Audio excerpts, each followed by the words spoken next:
the hood and the nose effectively fit. We got a metric buttload of popsicle sticks here. Obviously, I'm not wearing a proper welding jacket, but it's close enough. 6 feet. The CDC. I told you. Back, back, back.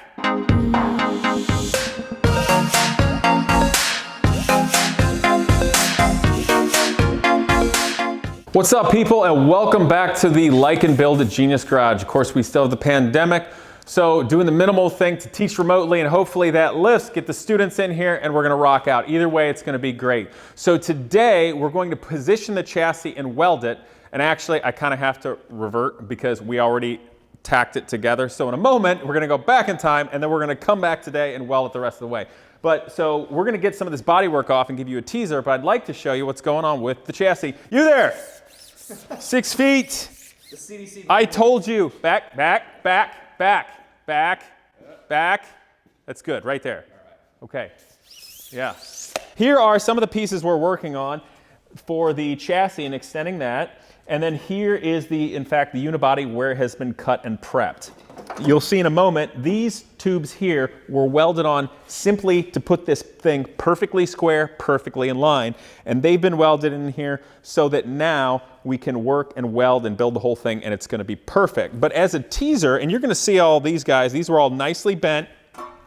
Tyler actually was working on these, there's his project. And actually I'm gonna do the top one because it's easier to show. So if you want to come and take a peek, this is an example. There's an inner piece and an outer piece. But for instance, let me make sure I get this right. Front is marked there. Got it. So for instance, that will be the piece that is utilized to stretch that. And I mean, that just looks fantastic. Absolutely perfect. And as you guys out there who are smart can probably figure out, when you extend something like this without adding any other structure or new like triangulation, it will be less rigid than before because it's longer, but that's okay because there potentially will be more structure added here, as well as, of course, the roof, because that's going to be a closed cockpit car, not an open cockpit vehicle like the Boxster was. So this is really going fantastically, and we're going to come back to it. But as a teaser, I want to show you something. 6 feet, but come with me.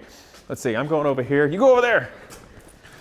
Now, before we, okay, I can talk while I do this. Let's prop this one up against that table there.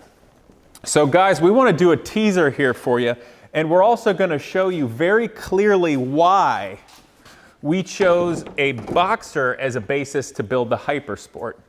Now, for the people out there that are really into supercars and hypercars, you may realize that the Lykan Hypersports had a 3.6 liter flat six engine that was twin turbocharged, obviously a Porsche derivative, and most likely a roof derivative. And we really think that the Lykans were based upon a roof CTR3. Either way, it's largely Porsche based. And people go, well, why a Boxster? Well, first of all, the Boxster S from 2007, it's got the 6-speed transmission and it's got a 3.4 liter naturally aspirated engine, which of that is the best bang for the buck, making the most horsepower. So this is the easiest drivetrain for us to build to effectively make that twin turbo massive beast.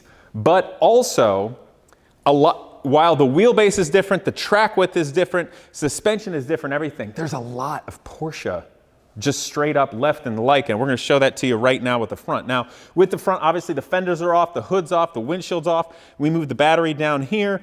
We've removed the nose, all the headlights, the bumper here, and the intake shrouding for the radiators. But we want to show you something. This is like the only thing that goes nice from Lykan to Boxster. This will come off, you think, Tyler? Yeah. Okay, should let's just move this up here a little bit and gently set there. Will it stay? No, let's take this off and go first. Okay, so this piece here, you guys, is the inner part of the hood. Let's do this in a moment.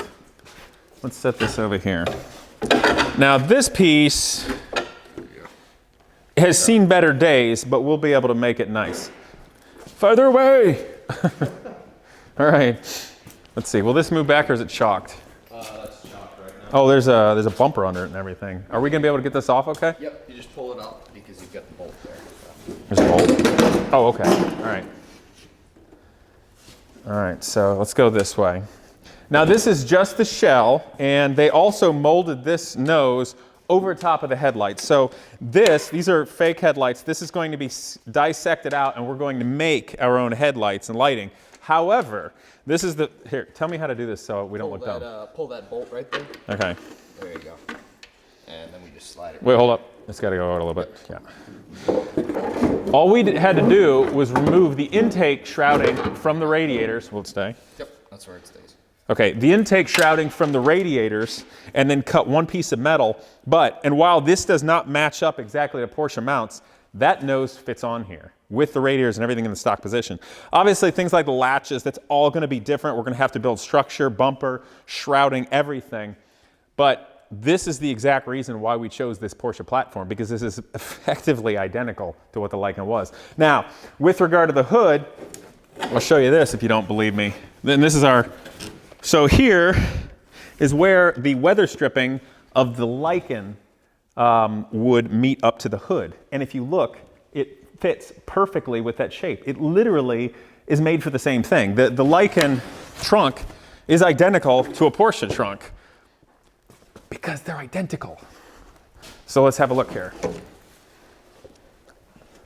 Now this is just the outside shell, but this is going to give you guys an amazing feeling for what's possible. I think you need to go a little forward, maybe a little bit out. Yep, there you go. Right there, and we'll set it down. Center it on the wheel. Yep. The curvature is exactly the same. The wheel well matches up. Obviously this is slid a little bit forward. It has to come back. And we just set it on there. But that gives you guys an idea. The wheels are obviously totally wrong, and the car, this is sitting very high because there's no weight. So keep those things in mind, but for the sake of mock-up, the hood and the nose effectively fit. The wheelbase is elongated, and also you need to see that on the Boxster, all of this metal and structure has been cut off to its basics. This wheel well is going to have to be cut out because the wheels, the Lykan wheels, not only are they bigger in diameter, they also stick out to about here for the bodywork. All of this metal is going to be cut out, including this here, and most likely we'll be removing most of the metal around the engine. The other thing that has to happen is the entirety of the A-pillar and windshield has got to be removed and cut out. So all of that structure we have to create out of steel, some things out of composites, carbon, it's going to be an art, isn't it? Yeah. And then naturally the windshield and all, and part of the reason we had to move the battery, we want it to be a lower CG. But from this point, I'd like you guys to take a look and see how we properly elongated this and tacked it up. Highly technical piece used to hold up a race car that we made. And we're gonna stick this in here to support the front a little closer where it needs to be. So you're gonna lift on that side and pull the jack stand out? Okay, so that's a lot closer to where we need to be. We've got a couple of things I'm using as a rudimentary straight edge to see if we're close. You want to take a look at this tower that far off there? The front's gonna need to come up about an inch. Go ahead and lift, there you go. Let's do one. That helped a little bit. Let's use our rudimentary straight edge here. Closer. Something else we can stick in there. We're shimming it. This is highly technical, people. Highly technical. We are magically trained professionals. We got a metric buttload of popsicle sticks here. This is getting technical. These are shims. These are organic reusable shims. And they're recyclable. Yes. All right. Popsicle sticks. Yes. Excellent. Please come up the tiniest bit. A little more. Stop right there. That is darn close. I'm gonna take out one popsicle stick. Okay. Removing one popsicle stick. Oh God, Jenga. Oh God. Let's put it down. Oh no, I gotta put it back in. This is highly precise timing. Actually, this is brilliantly precise timing. I was gonna say those are pretty efficient.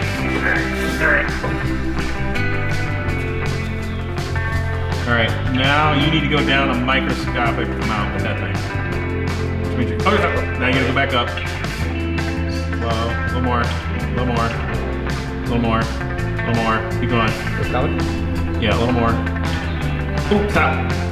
That is a money shot. Okay, so 10 1/8. We needed to knock 2 inches off of that. Let's talk about it. So the Porsche Boxster's wheelbase is what? It's 95 1/8 is what we measured it as, and the Lykan is 103.3 inches. So we're 8.1 inches off in distance on the Porsche on the Lykan there. So we got to stretch it to make up for that distance. We've got slightly more technical drawing. Yeah. You can look at our technical drawings. 8 inches, point 8.25 basically, somewhere in there. Yeah, 8 and Okay. 8. Yep. Oh, you know what? You know what'll fix it? Right here it's touching. Here's a gap. Here there's a gap. So you need to let this down like less than an eighth of an inch, 16th to an eighth. It's gonna come down. I know. That's all right. All right, hold up. You know what? Just don't do anything. We're gonna have to readjust this anyway. It's so close. So here's what we're gonna have to do. We're gonna have to roll this front of the car back the appropriate amount. So let's think about this. That's easy. It'd be nice if we had something that was the exact distance so we could just smash it up against it. We cut a piece of metal in there. Just Well, the other thing is we also have to get it in line side to side. Currently, this thing's correct in terms of longitude. Come in here real close. So right now we've got this thing basically perfect in terms of how far up and down it is. We've got it meeting like this. But if you look at it from the top view, we're off by a quarter inch. No, we don't have any problem with torsion. So it's got to come this way.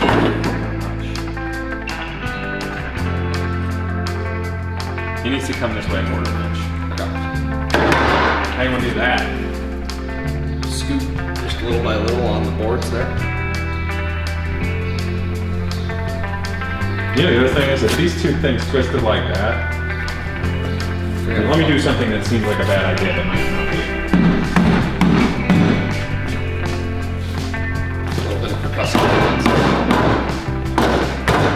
This is precision work, people. This is highly precise. It actually is highly precise. Tyler, Yeah. how far can you hit a 2x2 object with an M1 Garand on iron sights? Probably not very far on iron sights. 300-400 yards? I'd say so, yeah. Then it's good enough to get a Porsche straight. Yeah, that's probably good. Yeah. Now I feel kind of wrong talking about an M1 Garand and a Porsche. Yeah, you go. Let's not go there. We're gonna stick with the. We're not going there. A little more. Oh, it's got it. That's so got it. Hold on, let's make sure we're straight. Okay, what do you got? 8 1/4 on the body. Oh, give me that. Yeah, 8 1/4. Yes. Okay, now, so the other thing about this is, I realize there's people out there right now, Tyler, you know it. There's people out there, you're using popsicle sticks and wood and straight edges. You idiots can't figure this out. We literally have this within, right now, as it sits, within, what would you say, a 32nd of an inch of perfect right now. Absolutely. Okay, now, first of all, we're going to make it actually better than that by constraining one thing intelligently at a time. And every time we constrain something new, we get even closer to perfection. But the truth of the matter of this right now, with having full coilovers on it and looking at the full distance from corner to corner, even if you were off by an eighth of an inch or a quarter of an inch, it wouldn't matter because once you put the thing on scales and dial everything in to be corner weighted perfectly, as long as it's straight and you tow it and do full setup, you have to build the rest of the car. No one could ever tell or ever know. Correct. Yeah. But that doesn't matter because we're going to end up making it perfect. So we're pretty much right on the money. I'd say right now we need to double check our exact measurements to get the exact measurement. Yep. All right, so these we drew up the cross section of the Boxster floor here because we're trying to get our measurements for the metal that we're going to order, and we got to figure out what needs to go where before we start ordering and cutting anything. So that's what all this is. We're trying to figure out gauge thickness, length of all the metal, and what we need to order in order to make this work. And this looks great. So Tyler drew this, and this is a cross section of where it was cut. You can see where it was pinched welded here together and all the inner pieces. So he measured all the thicknesses of the metal throughout. And then with this one, you took some basic measurements of how long the flat parts are. Yep. Okay, so that'll be helpful in getting going. Okay, so thanks for going over that with people. What do we got here? What's our measurement? That's a basic drawing of the top of the car, and here's the split here. So we've got the 8.2 inches roughly that we need to split the car to make up the difference between the Lykan and the Boxster. So I would suggest this. If you're going to do roughly, I would write rough under it. So Well, just write rough across the entire piece of. Okay, yeah, there you go. rough. There you go. Oh yeah. Wait. Okay, that's a G, not a C. That's a good.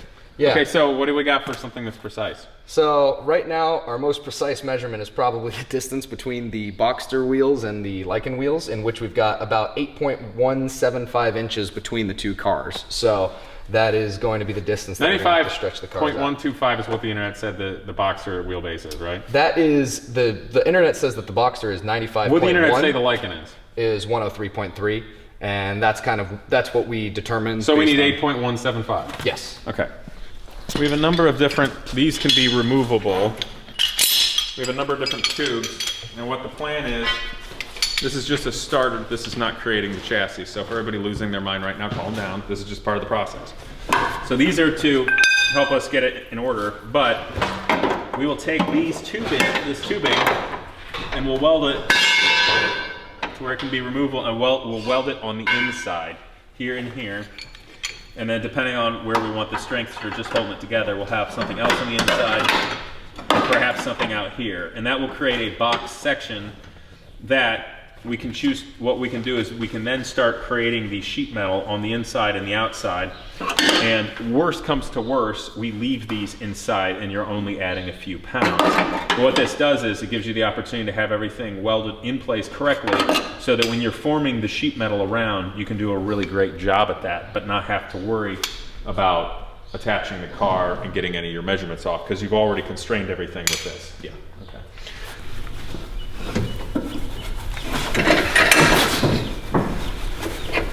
All right, that's going well. Okay, can you straight edge over there and make sure things are right? Yeah. And do you have the tape measure? Can you hand that to me, please? Thank you. All right, doing a final measurement here. Good, that's perfect. What do you got over there? Mm-hmm. Now, the nice thing about MIG welding is you want to prepare your surfaces well, but MIG also does a great job of burning off some imperfections. So I frankly use that to my advantage because it's an imperfect world. Nothing goes exactly according to plan. Yeah, that thing is nice. It's got all right, so yeah, I know. I'm going to dial this in. That's relatively thin metal. I'm going to start by putting the electrode onto the part we're putting in because it's thicker metal. These will actually act like a heat sink. So I want to make sure I get good penetration on both sides and go from there. So you think my wife will get mad at me when I burn holes in my pants?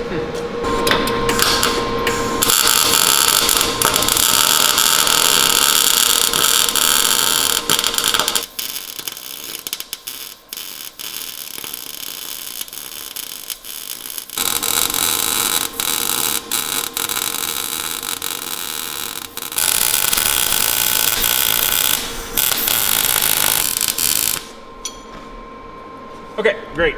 Now, let's come over to your side, make sure things are looking good. And take this off, that's constrained. It's kind of like building an old airplane here, model. You know, for all the people on the internet that are going to troll us right now and say, you can't MIG weld that, you should be laying quarters and TIG. I'll be like, yeah, well, how do you think Ferrari built all their cars? But you know, like in the 80s, especially Testarossa 328s, etc., were basically just square tube frame that was MIG welded out of the factory. Yeah, by some. Yeah. If you work on Ferraris, you still find little pieces of MIG wire left over on the welds. That's great. Yeah. Okay, guys, so we are using the gas MIG gun. We got a real nice one here that's computerized that helps us get in the ballpark. Tyler's a newer welder, but I know he's going to be able to get the job done based upon what I saw him doing. So I'm going to get the machine set up and start welding on this to make sure we're going well with the metals and the setup and everything. Let Tyler watch, talk to him if we need to adjust it so I can get him rolling. So let's get started here. All right, so what I'm going to do is I'm going to start welding in this center piece, the lower center section. We have already disconnected the ECUs from this car, so there's any less issue with electrical things going on. Obviously, I'm not wearing a proper welding jacket, but it's close enough. All right, and I'll probably put this blanket over my legs so I don't burn a hole in my jeans. All right, what I'm gonna do is make sure this thing's clamped in such a way that gets me most in the ballpark. Welding, like painting, is a heck of a lot of prep. You can do a perfect, not anybody, but anybody with half a brain can do a decent job if you prepared everything really well. But if you haven't prepared everything well, you're not gonna be able to do a decent job no matter who you are. So I'm gonna weld up here at the top first, inside.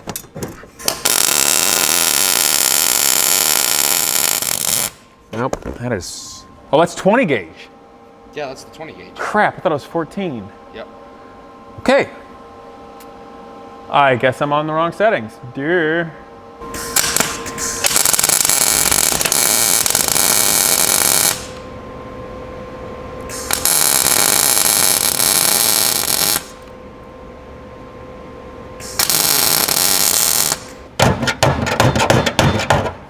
This is actually,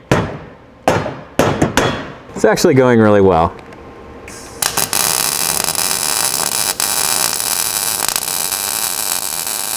That goes really well if you commit. But you got to keep moving, but not too fast. Does that make sense? I started it here, so this tacks together, and then brought it up to where the weld is already constrained. I don't like starting for the top and coming down just like that, because you never know if stuff will start warping by the time you get there. Okay, you ready? Sure. Okay, I'm sure. Right now, and keep in mind the settings were wrong to start with. They were on 14 gauge, but I got at 166 inches a minute and 14.7 volts. Yeah. So, and that was really nice. And then just have at it. All right. Here you go. Is there anything you need changed or anything? I don't think so. Okay, I'm gonna come over and just watch. You do you. Forget about me. It'll go nice. But I start the spark and the pool on the fresh new metal, Yeah. and then bring it to the edge of the Porsche metal. Yeah.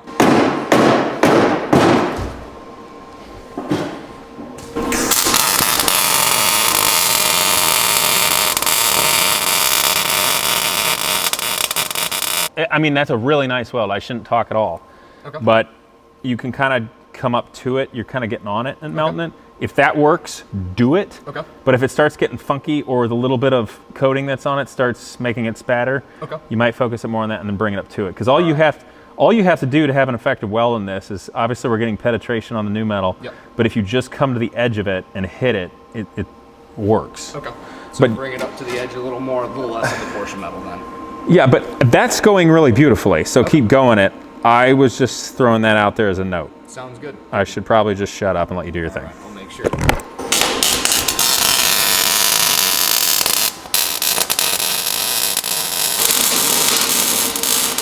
You can't do that. You got to keep it close enough for it to go to hell. If it starts doing that, you have to stop. Let me see.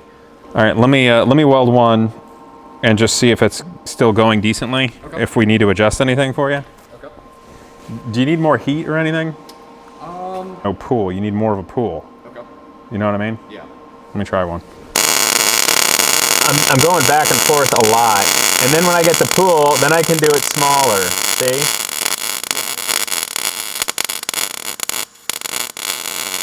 But you got to get a heat started before you start moving around so fast. And that, there's a big gap, so I just stopped because I knew I wouldn't be able to get that gap well. I could have kept going, but it would be worthless. Okay. And for anybody watching, a MIG welder is a wonderful and powerful tool. I know people get too excited about TIG, because you're on the internet and you see people stacking quarters, but a properly set up MIG gun does an amazing job for many things. A TIG gun is nice if you're doing insanely precision things, if you're building it from the ground up with great tolerances or super small things. In this circumstance where we have to take something production based and then mix it with this actually does a fantastic job and is super precise, hence why we're doing it. It's also quicker and it's more forgiving for when, have you TIG'd before? I have not, no. Okay. Now the reason why, you keep welding, I'm gonna keep talking. The reason why we started welding on this inner piece is because it's the one that's the most forgiving. The outer piece is gonna be a little bit more important, but this is the most forgiving one because it's a little less structurally important than the outer parts, the inner parts. So it's the least structurally important part other than the floors. And also, you won't see it. So as long as we have good penetration, a decent weld, good heat in here, if there's a couple little tiny mistakes here or there, you won't see it and it genuinely won't matter. But we're being perfectionists here and this is actually going very well. How'd that go, Tyler? I think both of those look pretty good. How'd it go? It's starting better than it was before. Well, I tell you what, let's think about wrapping this one up. Okay. This is a good video for today. Here, go ahead and back off and kill the machine. I'd like to show them a couple more pieces of what's to come. Here, we go. Move it, distance. All right, come on up and look close, guys. We'll show you the last bits here. So we're actually gonna end up leaving these pipes in, it's easier just to leave it there. It's kind of like sometimes the surgeons just leave the pins in the bone, you know what I mean? We could remove them, but it's not worth it for the minuscule amount of weight. Here's one of the vertical fins that's inside the structure. Tyler did a wonderful job of fabricating this so it meets up perfectly. Also, we have another straight section here that will be utilized. This is 14 gauge, this is 20 gauge. It matches what is in here already. So if you'd like to come and take a look more carefully, here's one of the vertical walls, here's the secondary vertical wall. So I'll show you the back one first. Hopefully I put this in right. Oh, that's beautiful. Oh, that's the money right there. Yeah, that fits perfect. And I knew it all along. So that'll go there. And then this guy, it's 14 gauge, will come in here like that. Fits beautifully. Here's the outer set. Correct, but hang on to that. Okay. This will get welded here, and we will also be welding this to this top part here. And this will probably be done in sections to be right. And what you can do is you can drill a hole in this and effectively do like a rosette type weld as well as out here. So when these things are welding, we have to think about where the heat is going. Because when you weld a bead, a metal bead, you're putting a heck of a lot of heat in there. And it changes like the structure, the heat tempering of the metal. So typically when you've ever seen a part break, it fails right next to the weld because the way the heat is in. So when we're doing it, you don't want to just weld straight across the whole way because you're potentially creating a crack point. So we will alternate and stack those. But these outer pieces you may remake, but what we're going to do for now is we're just going to put the inner vertical ones in for the strength. Correct. Finish the floor, finish the structure in the center, so it'll be very rigid. At that point, we'll also be able to jack up the car next time to do the outer part. Correct. And we have a really nice sheet metal brake coming with fingers, so we'll be able to better bend 14 gauge metal. Yeah, you hand form this one, and this one's pretty beat. Throw them under the bus, why don't you? All right, so that's it for this time, guys, but really nice parts here, and just something to show you. I just think this is really exciting, and I hope this inspires some people out there to build cars of their own. And for newer people that are building your first custom car, generally speaking, it's better to start with at least something that already exists, because there were an absurd amount of millions of dollars developed by Porsche to build something, the bulkheads, the suspension, the drivetrain. So if we can start there, you're a lot better off necessarily than building your first tube frame chassis. And in the course of doing a Lykan Hypersport, naturally, it was based on Porsche internals and clearly the bulkheads and such. So I'm just so excited as can be because we are building what is going to be literally our own Lykan Hypersport out of the Fast and Furious Live body. So hope you guys enjoy it. We'll catch you next time. Hope you enjoyed today's video, and naturally that you will subscribe, but please click that bell so I can continue to bring you wholesome and entertaining automotive content. Also, a huge thanks to Avalon King ceramic coating.